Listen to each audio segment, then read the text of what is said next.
So welcome all of you Exam World. We are here with another video. So what we will discuss today, as it is appearing on the board, analysis of CUT 2023 paper.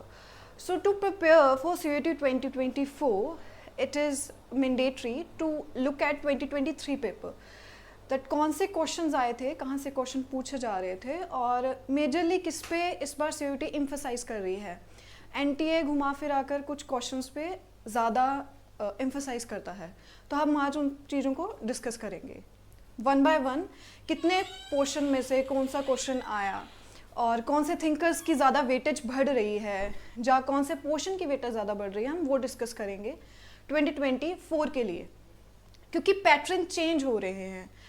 जैसे first time CUT 2021 में जब आया था तब difficulty level easy था, वो easy से medium, medium से डिफ़िकल्ट, अब वो अपना लेवल बढ़ा रहे हैं. तो हमें भी उसी तरीके से उनके देख के तैयारी करनी पड़ेगी.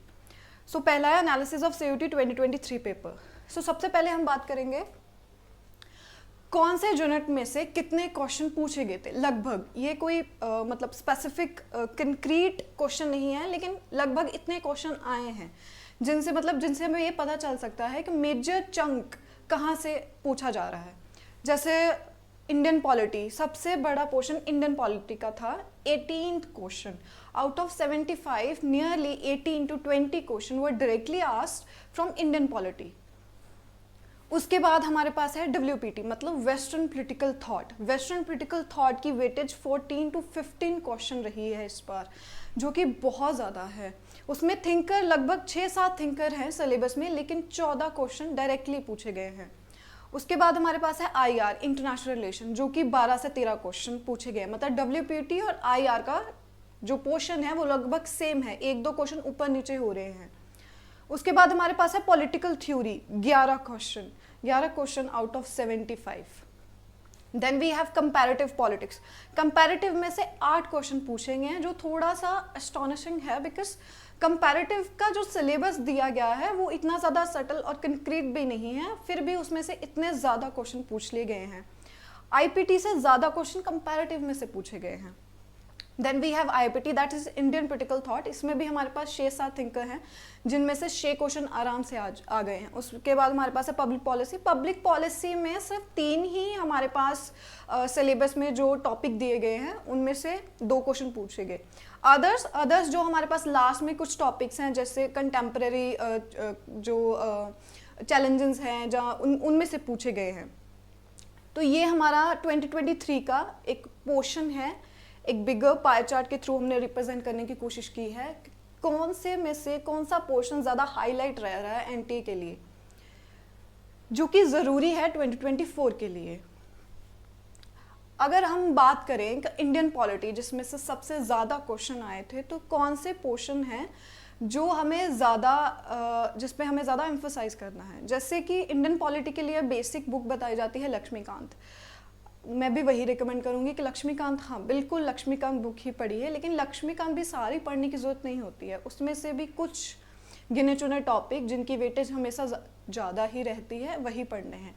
तो अगर 2023 में देखें तो जो मेजर टॉपिक जो इंडियन पॉलिटी में से जो हुए थे वो थे fundamental rights, fundamental duties. Sorry, ये गलती से हो गया, फंडामेंटल ड्यूटीज़, यहाँ पर फंडामेंटल ड्यूटीज़ आएंगी. फंडामेंटल राइट्स और फंडामेंटल ड्यूटीज़ में से सबसे ज़्यादा क्वेश्चन पूछे गए हैं. मतलब, और इनमें से भी ऐसा नहीं है, उनमें से फंडामेंटल राइट्स और ड्यूटी में से सीक्वेंस ऑफ आर्टिकल्स उन्होंने ज़्यादा पूछा है. जैसे कि वो अरेंज करने को आपको बोल सकते हैं, 12 आर्टिकल, मतलब इधर 2 portion A and B, match the following, sequence arrange होना पड़ेगा, कौन सा आर्टिकल पहले है या कौन सा आर्टिकल बाद में है. इस टाइप के क्वेश्चन ज़्यादा आए हैं. पार्लियामेंट पे क्वेश्चन आए हैं, सेशंस पे क्वेश्चन आए हैं. Then we have president and governor पे ज़्यादा क्वेश्चन आ रहे हैं, बिकॉज एक हाईएस्ट अथॉरिटी है इंडिया की. और लास्ट में है कमेटीज़ पे क्वेश्चन पूछे गए हैं. जैसे इस बार क्वेश्चन था कि सबसे लार्जेस्ट कमेटी कौन सी है पार्लियामेंट की, जिसमें सबसे ज़्यादा मेंबर हैं. तो हम ये एक्सपेक्ट कर सकते हैं कि नेक्स्ट टाइम वो ये पूछ सकते हैं कि सबसे ज़्यादा ओल्डेस्ट कमेटी कौन सी है, या ईयर पूछ सकते हैं कमेटी का, in which year they got established. और मतलब ये हमारे जो पोर्शन है लक्ष्मीकांत का, ये मोस्ट इम्पॉर्टेंट है, that you can not afford to skip. ये पोर्शन कवर करना एटमोस्ट है, इसके सिवाय भी और भी बहुत पोर्शन है, लेकिन ये एटमोस्ट है जो कवर करना ही है इंडियन पॉलिटी के लिए। Then we have political theory. Indian polity के बाद अगर क्वेश्चन ज़्यादा आए हैं तो वो पॉलिटिकल थ्योरी और WPT में से आए हैं। तो अगर हम देखें पॉलिटिकल थ्योरी में से इकोलॉजी एंड ग्रीन पॉलिटिक्स, ये मेजर आइडियोलॉजी है जो जिसमें से डायरेक्टली 2 क्वेश्चन उठा के उन्होंने पूछ लिए कि रिफॉर्मिस्ट इकोलॉजी क्या है, और एक क्वेश्चन उन्होंने पूछा था कि कोर थीम्स ऑफ इकोलॉजी क्या है, जो सीधा सीधा एंड्रयू हेवुड से उठाया गया है। मतलब जिसने एंड्रयू हेवुड पढ़ी होगी उसको आराम से पता होगा कि core themes, one of the core theme कौन सा नहीं है इकोलॉजी के लिए। उसके बाद equality, liberty, justice and socialism, ये इन इक्वालिटी पे एक क्वेश्चन, लिबर्टी पे एक क्वेश्चन, जस्टिस पे एक क्वेश्चन और सोशलिज्म पे एक क्वेश्चन, ऐसा उन्होंने एक एक क्वेश्चन इन चारों पे पूछा ही था। Then we have democracy, state and sovereignty. इन तीनों, एक स्टेट एंड सॉवरेनिटी पे कंबाइंड क्वेश्चन था, एक डेमोक्रेसी एंड स्टेट पे कंबाइंड क्वेश्चन था। तो मतलब 2 जो पॉलिटिकल थ्योरीज हैं, डेमोक्रेसी की अलग थ्योरी है, स्टेट की अलग थ्योरी है, उन्होंने कॉम्बिनेशन में एक क्वेश्चन पूछ लिया। स्टेट की अलग थ्योरी है, सॉवरेनिटी की अलग थ्योरी है, उन्होंने उनको भी कंबाइन करके एक क्वेश्चन पूछ लिया। तो हम ये कर सकते हैं कि वो अगर वो कॉम्बिनेशन में पूछ रहे हैं तो नो डाउट वो 2024 में लिबर्टी और क्वालिटी का कॉम्बिनेशन में क्वेश्चन पूछ सकते हैं, जस्टिस और सोशलिज्म के पूछ सकते हैं, जस्टिस या इक्वालिटी में पूछ सकते हैं, सोशलिज्म या फिर लिबरलिज्म के कॉम्बिनेशन में क्वेश्चन पूछ सकते हैं। मतलब ये हम एक्सपेक्ट कर सकते हैं बिकॉज वो अपने लेवल को उस लेवल पे लेके जा रहे हैं। Then we have western critical thought, जिसमें से अराउंड 14 to 15 क्वेश्चन आए थे। सिर्फ शे थिंकर्स ने इतना बड़ा पोर्शन, इतना बड़ा चंक कवर कर लिया। उनमें से जो मेजर हमारे पास रहे हैं, हम अगर जब हम वेस्टर्न क्रिटिकल थॉट पढ़ते हैं तो हम डिवाइड कर देते हैं, एक तो क्लासिकल में, मतलब जो थोड़े जिनको हम बोल सकते हैं ओल्ड में, और एक जो मॉडर्न में आ जाते हैं हमारे पास। उनमें से जो लास्टली जो पूछे गए हैं, मतलब Plato and Aristotle, Machiavelli and Hobbes, ये 4 जो हैं ये उन्होंने ट्रेडिशनल वेस्टर्न पॉलिटिकल थॉट में से पूछे हैं। जो मॉडर्न में से उन्होंने रॉल्स और नॉजिक पे ज़्यादा ध्यान दिया है। इन दोनों की थ्योरीज भी एटमोस्ट हैं। अगर आप रोल्स को पढ़ रहे हैं तो रोल्स को बिना थ्योरी ऑफ जस्टिस के आप पढ़ ही नहीं सकते। मतलब थॉट एंड थ्योरी हमेशा कॉम्बिनेशन में पढ़ी जाती है। आप ये नहीं कह सकते कि मुझे रोल्स आता है लेकिन मुझे उसकी थ्योरी नहीं पता। तो जब आप जस्टिस पढ़ते हैं, मतलब western political thought and political theory, ये कॉम्बिनेशन है, इन दोनों का सबसे अच्छा कॉम्बिनेशन है ये। Hobbes, Machiavelli, Plato, Aristotle, Rawls and Nozick, इस पे क्वेश्चन आए थे। नॉजिक और रोल्स का दोनों एक दूसरे के कॉन्ट्राडिक्टरी आते हैं। एक की एंटाइटलमेंट थ्योरी ऑफ जस्टिस आती है, एक की सिंपल जो हमें जैसे रॉल्स है उसकी थ्योरी ऑफ जस्टिस आती है। इनमें भी मैच द फॉलोइंग ज़्यादा पूछे गए थे, जैसे कि एक डिवाइड किया था उन्होंने। एक टाइप पे उन्होंने पूछा कि ये थिंकर्स के नाम दे दिए, एक टाइप पे उन्होंने उनका दे दिया कि इनके इम्पॉर्टेंट कौन से इन्होंने थ्योरी दी है, जो कौन सी इनकी थॉट इम्पॉर्टेंट है। तो हमें आपको पता होना चाहिए किस थिंकर ने कौन सा थॉट दिया है, उसके मैच द फॉलोइंग में पूछे गया था। अजर्शन और रीज़न के क्वेश्चन भी हमने देखे कि उन्होंने वेस्टर्न पॉलिटिकल थॉट को अजर्शन और रीज़न में कन्वर्ट करके आपसे क्वेश्चन पूछे हैं, जो कि एक अच्छी मतलब समझ सकते हैं कि एक अच्छा फ्रेमवर्क है क्वेश्चन पूछने का।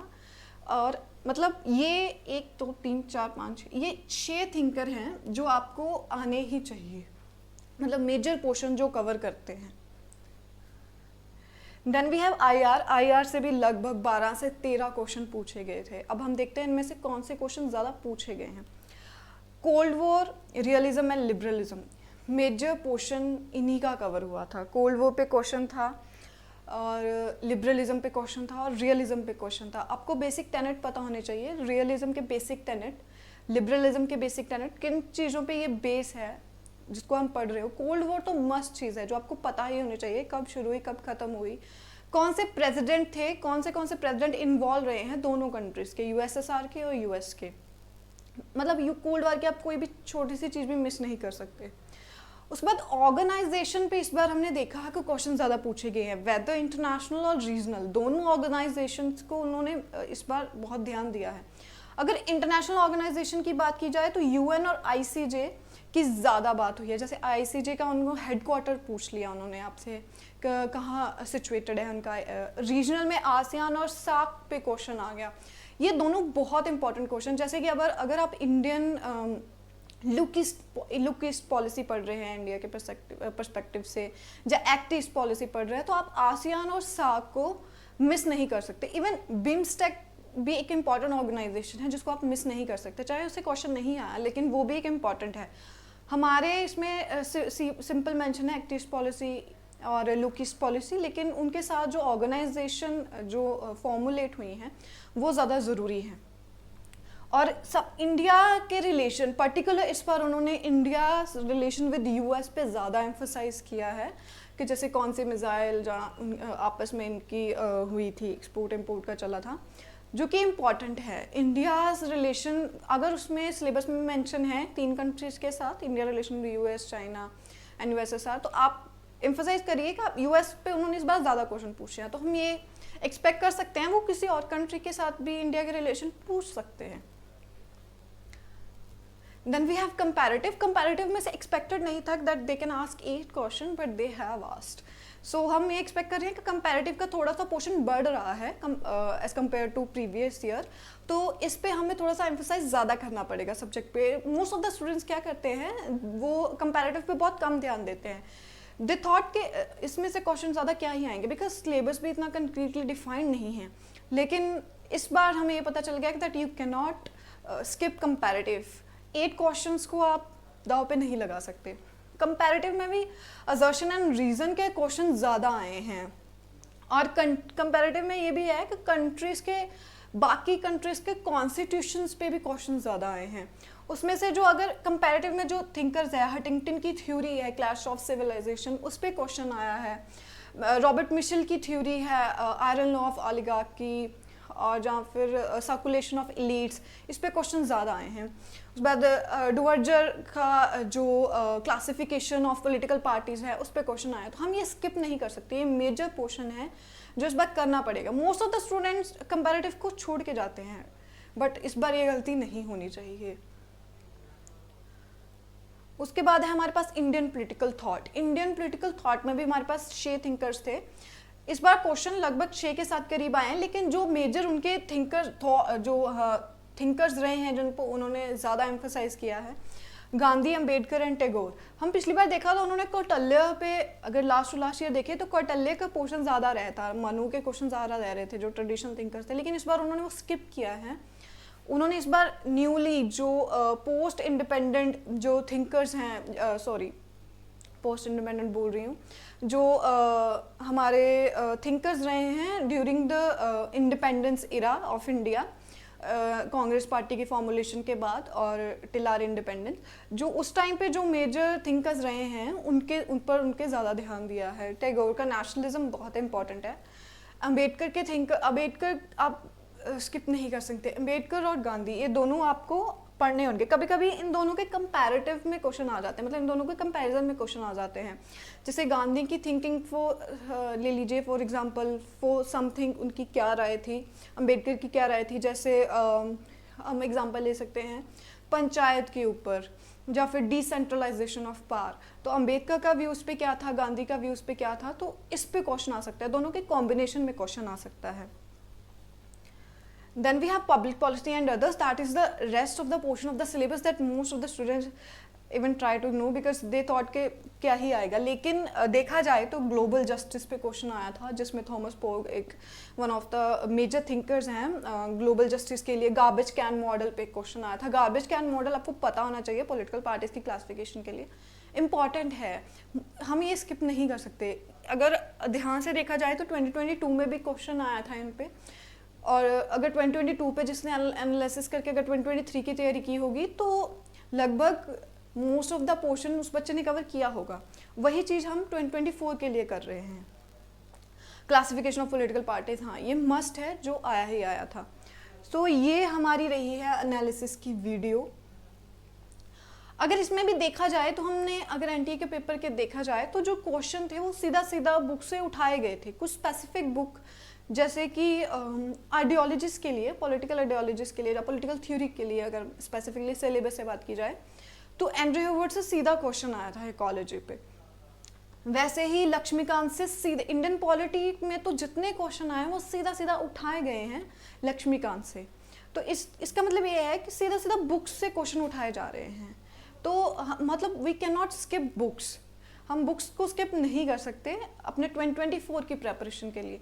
तो ये एनालिसिस वीडियो है, आप इस चीज़ को ध्यान में रखिए, कौन सा पोर्शन ज़्यादा कवर हो रहा है, कौन सा किस पे वो ज़्यादा कह रहे हैं कि ध्यान दीजिए। एनालिसिस वीडियो का मतलब यही होता है, जब एक पेपर सेट होता है तो उसका मतलब यही होता है कि वो कौन सा चंक ज़्यादा उठाना चाहते हैं। कभी भी इक्वल क्वेश्चन नहीं आते हैं, अगर 6 हमारे पास 6 यूनिट्स हैं तो उसमें से इक्वल क्वेश्चन आएगा, ऐसा नहीं होता है। एक पोर्शन हमेशा ज़्यादा भारी रहेगा क्योंकि उस पर क्वेश्चन फॉर्मुलेट करना एक तो ईजी होता है, बच्चों के लिए भी ईजी होते हैं वो चीज़ पढ़नी।